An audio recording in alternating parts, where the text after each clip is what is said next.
I understood this as an invitation to discuss how our mutual perceptions has changed since the Euromaidan in Ukraine and the annexation of Crimea. Mutual perceptions between Russia, Ukraine, Europe, if Europe can be generalized in this way. So it's about, and as one of our speakers said today, when the physical cartography is changing and the territorial sovereignty of a country is under question, of course it also affects our mental cartography.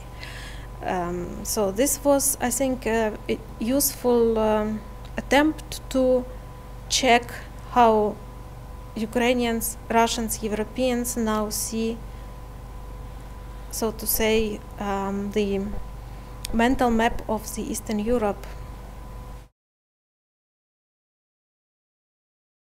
The conflict between Ukraine and Russia emerged not because of our mental stereotypes or our, I don't know, some kind of ethnic othering between Ukrainians and Russians. The conflict was a result of the political decision taken in Moscow. So it's not the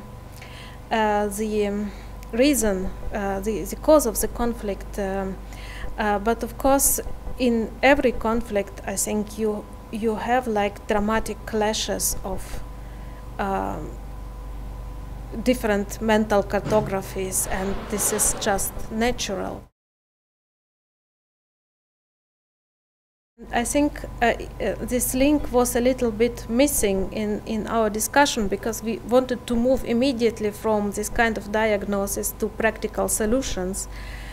And I think this the process to formulate like practical solutions in terms of education will be a long one, what concerns Ukraine and Russia.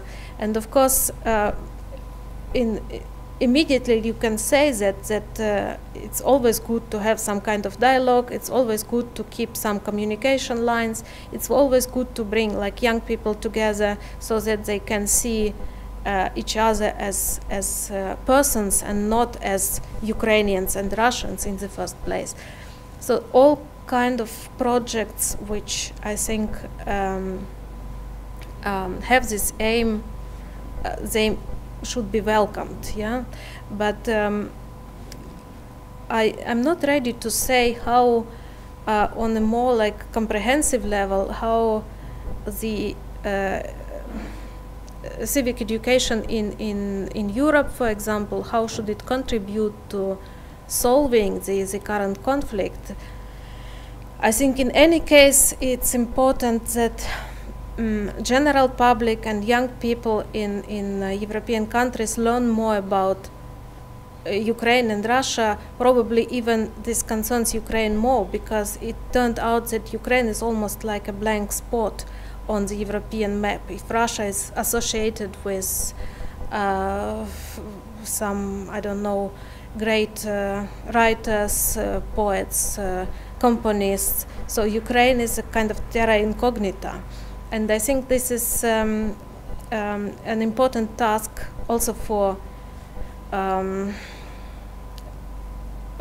organizations and initiatives fostering like Ukrainian-European dialogue to make Ukraine visible in the European space.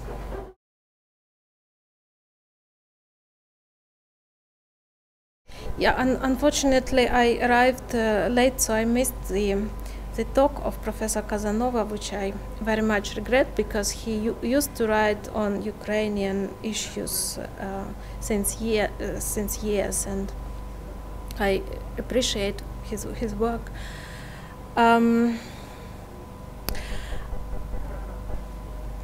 Yeah, I would agree that it's never late to start thinking about reconciliation, even if this is a project for the future. And of course we should differentiate between like official level and finding political solution between governments, and reconciliation between different stratas of our societies, which is something which can be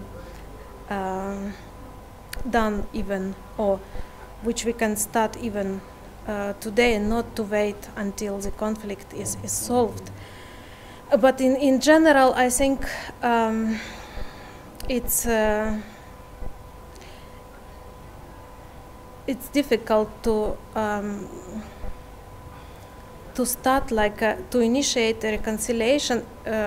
So thinking from the Ukrainian perspective, when Russia officially does not recognize its role in this conflict, when Russian society is also largely denying accepting the annexation of Crimea and denying the responsibility for what's going on in Ukraine. So from the Ukrainian perspective, it's difficult to imagine what should be the message of the Ukrainian side. Let's reconcile on what ground. So I think as I said, one can create lines of communication probably, and